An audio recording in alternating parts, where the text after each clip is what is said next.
By 2030, one country will control the algorithms that decide what you pay for everything. And it's probably not the one you think. The real AI race isn't about smarter chatbots. It's about who embeds AI into every price, every supply chain, every choice you make before you even know you had one. And here's the uncomfortable part. While America is distracted arguing about ChatGPT ethics, China has already deployed AI into thousands of factories, cities, and systems you depend on every single day. If you care about understanding power before it shows up on your credit card statement, hit subscribe. And as you're listening, drop a comment. Do you think the US is actually taking this seriously, or are we sleepwalking into someone else's future? Most people think this is OpenAI versus China's chatbots. A tech competition, a headline war. Every week there's another story about who has the smarter model, who passed which benchmark, whose chatbot sounds more human. The media frames it like we're comparing iPhone specs. But that's not what's happening. That's surface noise covering a deeper shift. AI isn't a product race, it's a deployment race. And the difference matters more than anything you'll read in tech headlines this year. The country that wins AI won't be the one with the smartest model. It will be the one that embeds AI into everything first. Into the factories making your clothes, into the logistics networks delivering your packages, into the pricing algorithms for your groceries, into the infrastructure running your city. Into every single decision point, where resources get allocated and options get filtered. The winner won't be determined by who publishes the most impressive research paper. It will be determined by who transforms their entire economic system before the other side realizes the game has changed. And here's what that actually means. When you win a product race, you get market share. Maybe you dominate for a few years until someone builds something better. But when you win a deployment race, you get structural advantage. You get to set the standards that everyone else has to follow. You control the infrastructure that entire industries depend on. That's not a competition you recover from by releasing a better version later. That's a competition where second place means playing by someone else's rules for generations. In 2017, China quietly launched a national AI strategy. Not a tech initiative, a state-level plan. While Silicon Valley was debating AI safety committees and figuring out subscription pricing models, China's government declared AI a strategic priority on par with national defense. They didn't announce this with TED Talks or press tours. They published a detailed plan, allocated massive resources, and started executing systematically. The goal wasn't to win academic competitions. The goal was to become the global leader in AI applications by 2030. And here's what most people miss when they scroll past these headlines. They're not behind schedule. They're ahead of it. Let me give you the numbers that should terrify every American strategist. China invested $125 billion in AI development in 2025 alone, not over a decade, in 1 year. They're graduating AI engineers at a scale that makes American universities look like boutique programs. In 2020, China produced 3.57 million STEM graduates compared to America's 820,000. That's not a gap. That's a gulf. And these aren't just researchers publishing papers that 12 people will read. These are engineers building production systems right now. Engineers integrating AI into factories, optimizing city traffic in real time, automating logistics networks that American companies are still managing with decades-old software. But here's what makes this truly different. It's not just about quantity. China has been systematically recruiting top AI talent from around the world, offering compensation and research funding that rivals anything in Silicon Valley. They're not trying to win the innovation race. They're trying to win the implementation race. And implementation is where theory becomes power. Because here's the uncomfortable truth most people avoid. AI in China doesn't live in isolated startups hoping venture capitalists like their pitch deck. It lives in the system. When the Chinese government decides AI should transform manufacturing, it doesn't wait for market forces to maybe figure it out over the next decade. It happens. Now, factories get upgraded, supply chains get redesigned, workers get retrained or replaced. Entire industrial sectors transform in the time it takes American companies to complete feasibility studies. In the US, AI lives in startups. Brilliant startups, yes, startups pushing genuine boundaries, but startups that need to raise money every 18 months. Startups navigating regulatory uncertainty. Startups trying to convince risk-averse industries to rip out systems that technically still work. American AI innovation is incredible but fragmented. Chinese AI deployment is coordinated and relentless. One system optimizes for breakthroughs that might change everything. The other optimizes for improvements that definitely change everything, starting tomorrow. If this trend continues, America won't lose the AI race because it lacks smart people or good ideas. It will lose because it moves too slowly to deploy them. Not slowly in terms of research. American AI labs still produce groundbreaking work. Slowly in terms of turning that work into infrastructure. Slowly in terms of making hard decisions about which industries will transform and how fast. Slowly in terms of coordinating between government, universities, and industry to move in the same direction. And in a race measured by who transforms their economy first, slow means second place. And here's what second place actually looks like in your life. That doesn't mean you lose your job overnight in some dramatic collapse. That's not how economic shifts work. It means fewer options appearing gradually. Higher prices justified by market conditions you can't quite see. Less leverage in negotiations you didn't know were happening. It means the products you buy increasingly flow through supply chains optimized by AI systems you don't control, serving priorities you didn't set. You don't notice it month to month. But 5 years from now, you wake up in an economy where more of the critical decisions affecting your life get made by algorithms operating in another language, optimizing for someone else's definition of success. And what does that mean for you? It means when you shop online, the prices you see might be set by AI that already decided what you can afford to pay. Not based on costs, but based on maximum extraction algorithms trained on billions of data points about people like you.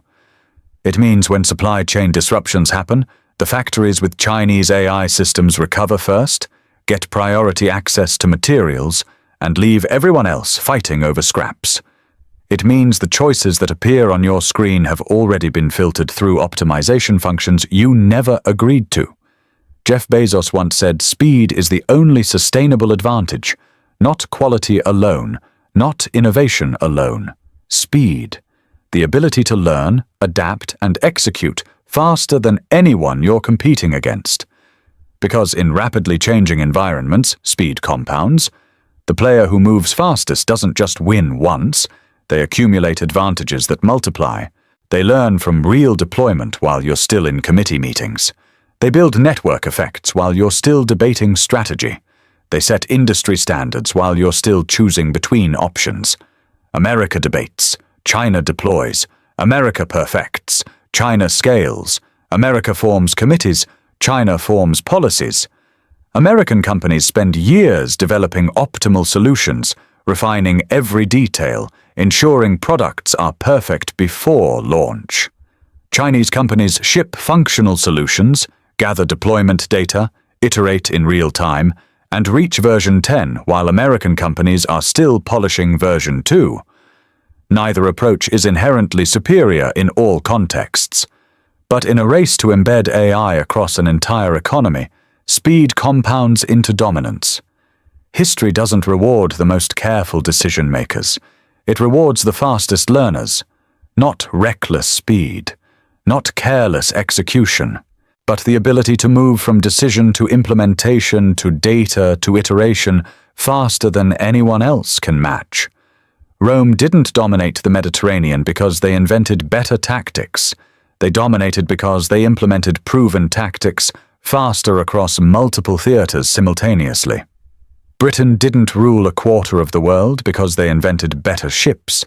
They dominated because they deployed naval power more aggressively and integrated colonies into their economic system more systematically than any rival. The AI race follows the same pattern. The winner won't necessarily be whoever invents the most advanced algorithm. It will be whoever deploys good enough AI into critical systems first and at massive scale. And right now, that's not America. Walk into a factory in Shenzhen, not a showcase facility, just a normal production plant, and you'll see what I mean. One manager oversees what used to require 200 workers. This isn't theoretical. This is happening right now, today, in thousands of facilities. AI systems predict equipment failures up to 3 weeks before they happen. Computer vision catches product defects at speeds and accuracy levels that make human inspection look prehistoric. Supply chain algorithms reroute materials automatically based on real-time data from thousands of sources. Traffic, weather, supplier delays, demand spikes across different regions. That manager's job has fundamentally changed. They're not making hundreds of micro decisions anymore. They're making 5 strategic decisions per day, while AI handles everything else. When machines show wear patterns, the system orders replacement parts, schedules maintenance during optimal downtime, and redistributes production automatically. When quality metrics drift, the system identifies root causes, adjusts parameters, and implements corrections before defects reach customers. The manager monitors dashboards, handles exceptions the AI can't solve yet, and focuses on optimizations the algorithms haven't discovered. That single person now controls an operation that once required entire departments, not because they're superhuman, because AI amplifies their decision-making capacity by orders of magnitude. They oversee production volumes that were physically impossible for humans to manage directly. They optimize at speeds human analysis couldn't approach. They coordinate complexity that human communication couldn't handle. Now multiply that one factory by 10,000 facilities across China, and you start to see what the AI gap actually means. It's not about one company getting slightly better margins. It's about an entire industrial base operating at a fundamentally different level.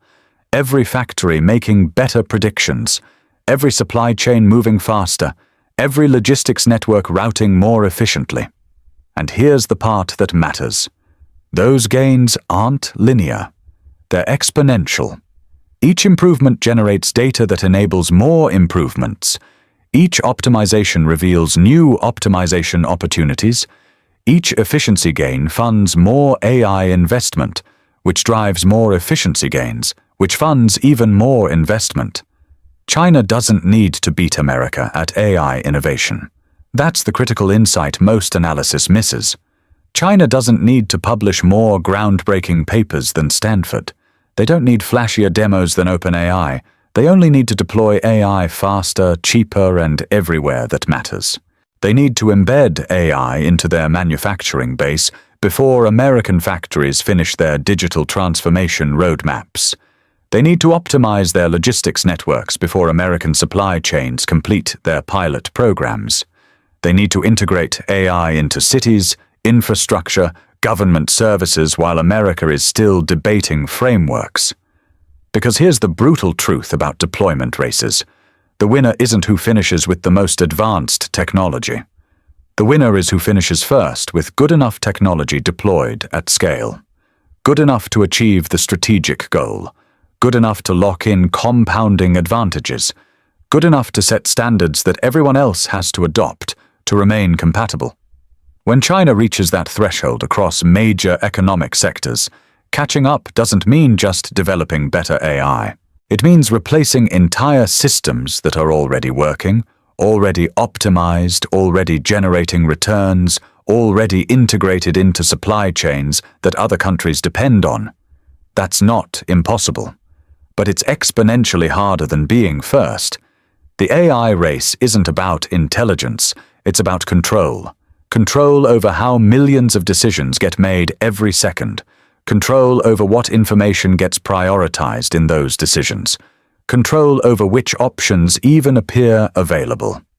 When AI systems make countless micro-decisions continuously, what to manufacture, what price to set, what route to take, what supplier to choose, what product to show first, Whoever controls those systems shapes economic reality at scale, not through obvious manipulation, not through heavy-handed intervention, through subtle optimization towards specific goals, compounded across billions of transactions every single day, year after year.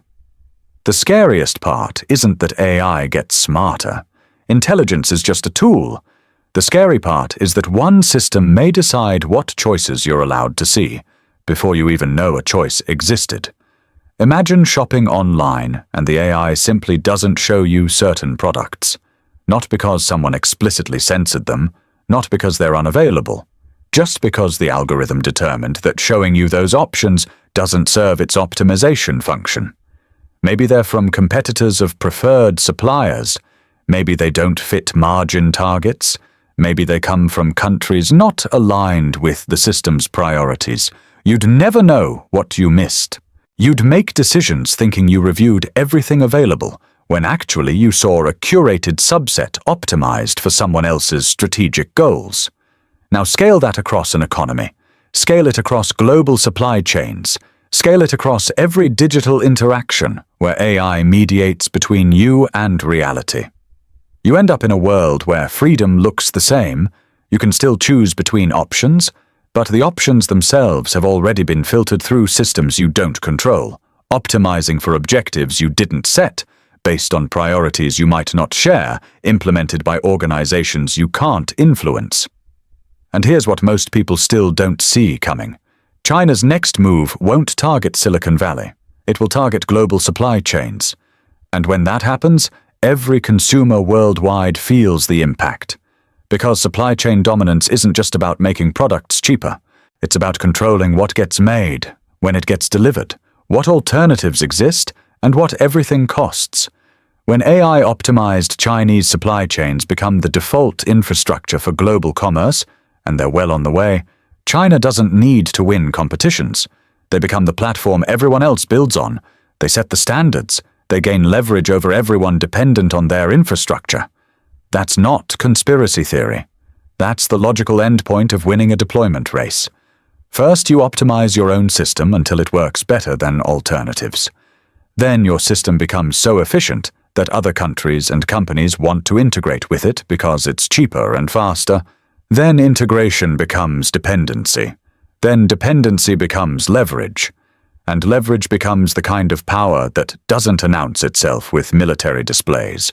The kind that quietly shapes what's possible, what's profitable, and what gets priority in millions of daily decisions that collectively determine economic reality.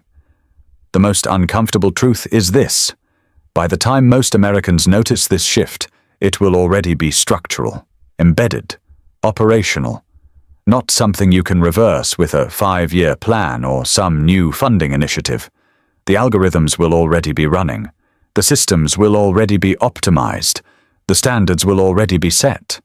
And catching up will require not just building better technology, but convincing the entire world to switch away from infrastructure that already works. That's what happens when you win a deployment race. And right now, China is winning.